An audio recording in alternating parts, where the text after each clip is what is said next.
guys, I am going to continue reading because of Winn, Dixie.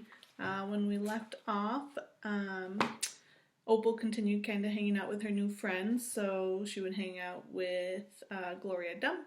She would work at the store with Otis. She would go to the library. Miss Gloria Dump wanted her to give the boys a chance that were kind of picking on her. She's not too sure about that, so we'll have to see if she does become friends with them. And at the end of the last chapter, Opal was at the library waiting to hear a story, and Amanda, some girl from the town, walked in, and she doesn't always look the nicest, but Miss Franny offered to have her listen to the story also, so I think she's going to listen to it, so we'll have to see if her and Opal become friends at all, or see what happens. Chapter 16. Litmus W. Block was just a boy when the firing on Fort Sumter occurred, Miss Franny Block said as she started her story. Fort Sumter? I said. It was the firing on the fort that started the war, said Amanda. Oh, I said. I shrugged. Well, Litmus was 14 years old. He was strong and big, but he was still just a boy. His daddy, Artley W. Block, had already enlisted, and Litmus told his mama that he could not stand by and let the South get beat. So he went to fight. Miss Franny looked around the library, and then she whispered, Men and boys always want to fight. They are always looking for a reason to go to war. It is the saddest thing. They have this abiding notion that war is fun, and no history lesson will convince them differently. Anyway, Litmus went and enlisted. He lied about his age. Yes, ma'am, like I said, he was a big boy, and the army took him. And Litmus went off to war, just like that, left behind his mother and 3 sisters. He went off to be a hero, but soon he found out the truth. Miss Franny closed her eyes and shook her head. What truth? I asked her. Why, the war is not good. Amanda said, Why was it not good? War, Miss Franny said with her eyes still closed. Neither of you can imagine. No, ma'am, Amanda and me said exactly at the same time. We looked real quick at each other and then back at Miss Franny. You cannot imagine. Litmus was hungry all the time, and he was covered with the manner of venom, fleas, and lice. And in the winter, it was so cold he for sure thought he was going to freeze to death. And in the summer, why, there's nothing worse than the war in the summertime. It stinks so.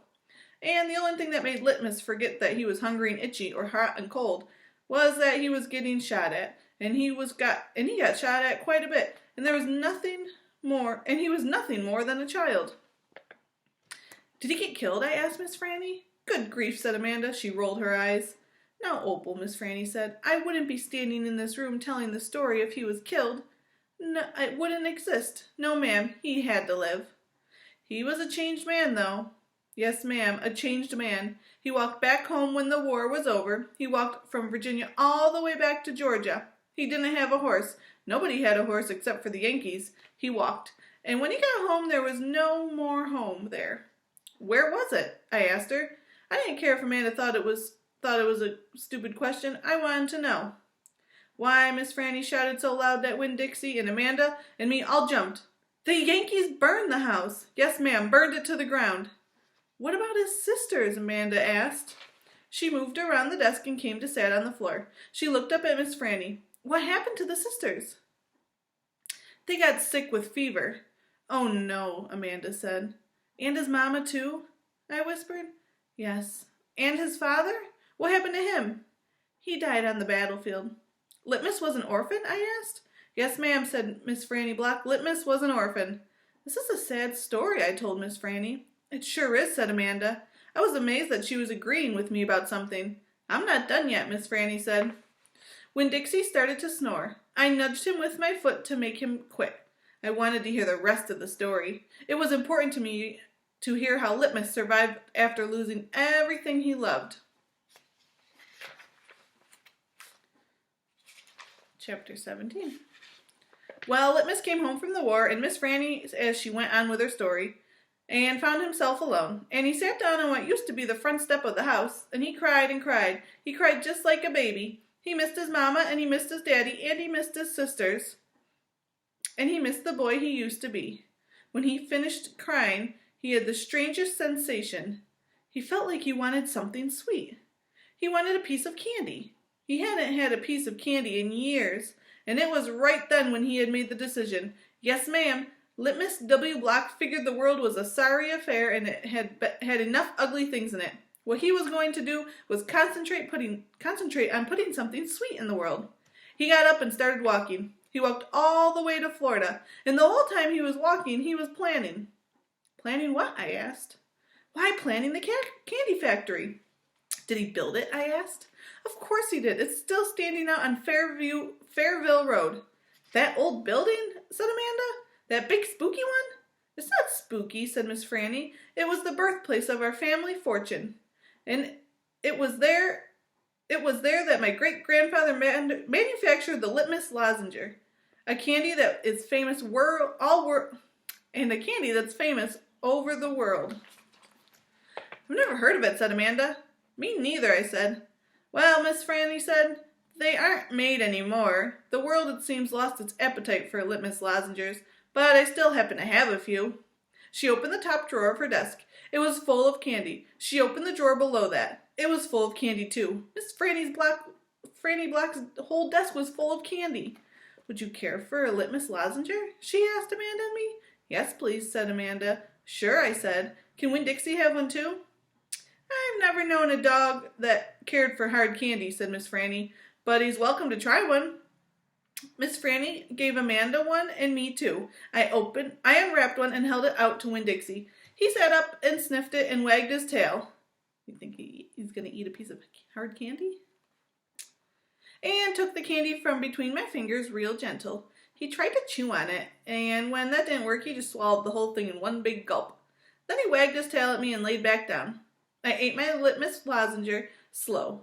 It tasted good. It tasted like root beer and strawberry and something else I didn't have a name for. Something that made me feel kind of sad. I looked over at Amanda. She was sucking on her candy and thinking real hard. Do you like it? Miss Franny asked me.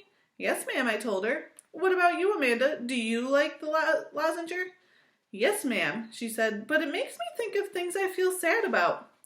I wondered what in the world Amanda Wilkinson had to feel sad about. She wasn't new to town. She had a mama and a daddy, and she had seen her with them in church.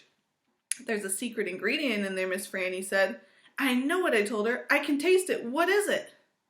Sorrow, Miss Franny said. Not everyone can taste it. Children especially seem to have a hard time knowing it's there. I taste it, I said. Me too, said Amanda. Well then, Miss Franny said, you've probably both had your share of sadness in your life. I had to move away from my old town and leave all my friends, I said. That's one sadness I have had.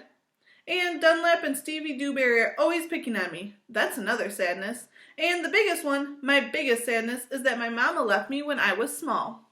And I can hardly remember her. I keep hoping I get to meet her and tell her some stories.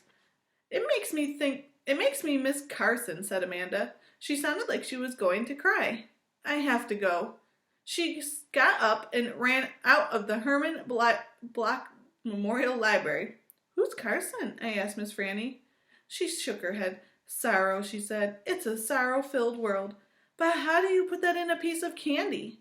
I asked her. How do you get that taste in there? That's the secret, she said. That's why Litmus made a fortune. He manufactured a piece of candy that tasted sweet and sad at the same time. Can I have a piece to take to my friend Gloria Dump? And another to take to Otis down at the Gertrude's Pets? And one for the preacher?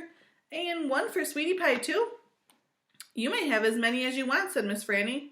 So I stuffed my pockets full of Litmus lozenges and thanked Miss Franny for her story. And I checked out Gone with the Wind, which is a very big book. And I told Winn Dixie to get up. And the two of us left, and I went over to Gloria Dump's. I rode right past the Dewberry's house. Dunlap and Stevie were playing football in the front yard, and I was just getting ready to stick my tongue out at them. But then I thought about what Miss Franny said, and what Gloria Dump said, about not judging them too hard. And so I just waved instead. They stood and stared at me, but when I was almost all the way past, I saw Dunlap put his hand up in the air and wave back. Hey, he hollered. Hey, Opal. I waved harder, and I thought about Amanda Wilkinson and how it was neat that she liked a good story the same as I did. And I wondered again, who was Carson? Chapter 18.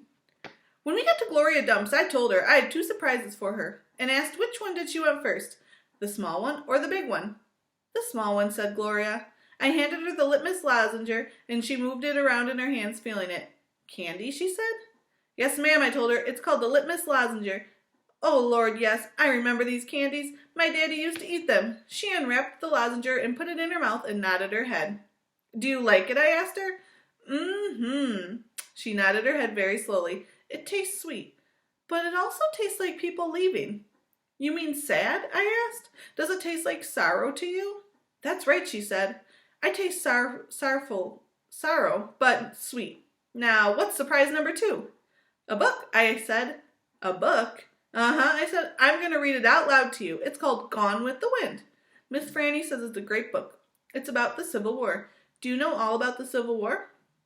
I heard it mentioned a time or two, she said, nodding her head and sucking on her litmus lozenger. It's going to take us a long time to read this book, I told her. There are 1,037 pages. Woo-wee, said Gloria. She leaned back in her chair and crossed her hands on her stomach. We best get started then. And so I read the first chapter of Gone with the Wind out loud to Gloria Dump. I read it loud enough to keep her ghosts away. And Gloria listened to it good. And when I was done, she said it was the best surprise she had ever had, and she couldn't wait to hear chapter 2. That night, I gave the preacher his litmus lozenger right before he kissed me goodnight. What's this? He asked. It's some candy that Miss Franny's great-grandfather invented. It's called the litmus lozenger. The preacher unwrapped it and put it in his mouth, and after a minute he started rubbing his nose and nodding his head. Do you like it? I asked him. It has a particular flavor. Root beer, I said. Something else. Strawberry? That too, but there's still something else. It's odd. I could see the preacher getting further and further away. He was hunching up his shoulders and lowering his chin and getting ready to pull his head inside his shell. It almost tastes like sorrow. Or sadness, said the preacher. He rubbed his nose some more. It makes me think of your mother.